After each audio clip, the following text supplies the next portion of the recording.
ગતરોજ એક બુલેટ ચાલક સાથે દાંડિયા બજાર 4 રસ્તા પર ટ્રાફિક પોલીસ દ્વારા માર મારવાની ઘટનાને લઈને સમગ્ર જાટ સમાજ દ્વારા પોલીસ કમિશનર કચેરીએ રજૂઆત.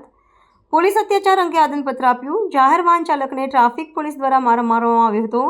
જેના સીસીટીવી ફૂટેજ બહાર આવ્યા હતા. તેમાં સ્પષ્ટ દેખાઈ રહ્યું છે કે વાહન ચાલકને ટ્રાફિક પોલીસ દ્વારા માર મારવામાં આવ્યો હતો. ક્યારેક ટ્રાફિક એસીપીનું ખોટું નિવેદન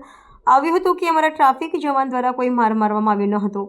જેને લઈને આજે ફરિયાદી પોલીસ ભવન ખાતે પહોંચી કમિશનરને રજૂઆત માટે પહોંચ્યા હતા, જેની માંગણી હતી કે એસએસજી હોસ્પિટલ ખાતે પણ જે રિપોર્ટ બનાવવામાં આવ્યો હતો તેની માહિતી આજ દિન સુધીની તેમણે આપવામાં આવી નથી, જેથી લાગી રહ્યું છે કે ક્યાંક ને ક્યાંક પુરાવા નષ્ટ કરી દેવામાં આવી રહ્યા છે, કાં તો દબાવી દેવામાં આવી રહ્યા છે, જેને લઈને આજે વાહન ચાલક કૌશલ ન્યાય મળે તે માટે મીડિયા સમક્ષ તેની પ્રતિતિ આપી હતી. मैं सब पुलिस कमिश्नर ऑफिस पुलिस भवन आया हुआ हूँ. मेरा नाम कौशल सिंह जाट है. जो कि 3 तारीख की घटना जो मेरे साथ में घटी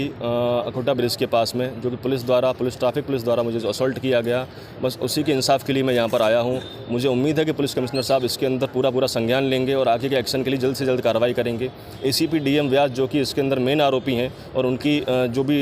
पुलिस टीम थी जो कि इनके मेन आरोपी है, जिन्होंने मेरे साथ में इस तरह का कृत्य किया, जो ढोर मार मुझे मारी गई है, ठीक है, जहाँ पर मेरा कोई गुनाह साबित नहीं होता है किसी भी तरीके का, वो मुझ पर झूठे आरोप लगाए जा रहे हैं, जिसकी चीज़ें ऑलरेडी मीडिया के सामने आ चुकी हैं, सीसीटीवी फुटेज मीडिया के सामने आ चुके हैं. मेरा बस इतना ही कहना है, अगर पुलिस सच्ची है तो सारे सीसीटीवी फुटेज बाहर लेकर के आए, सयाजीगंज ट्रैफिक शाखा के बाहर की सीसीटीवी फुटेज बाहर लेकर के आए, ट्रैफिक शाखा के अंदर की सीसीटीवी फुटेज बाहर लेकर के आए, और सबसे जो मेन वस्तु है जो है मेरी मेडिकल रिपोर्ट, जो कि एसएससी में मेरा मेडिकल हुआ था 3 तारीख को, वो अभी तक मुझे नहीं दी गई हैं, वो बाहर आनी चाहिए. उसके बाद में मुझे इंसाफ की उम्मीद है कि गुजरात पुलिस से मुझे इंसाफ चाहिए, ठीक है, सरकार से मुझे इंसाफ चाहिए.